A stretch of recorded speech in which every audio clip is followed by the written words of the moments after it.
पवन भाई please pick up the phone. Pawan भाई please pick up the phone.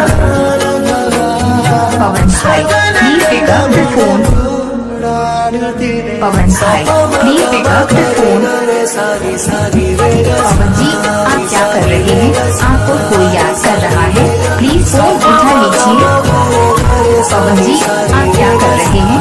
आपको कोई याद कर रहा है, प्लीज फोन उठा लीजिए। पवन जी आप क्या कर रहे हैं? आपको कोई याद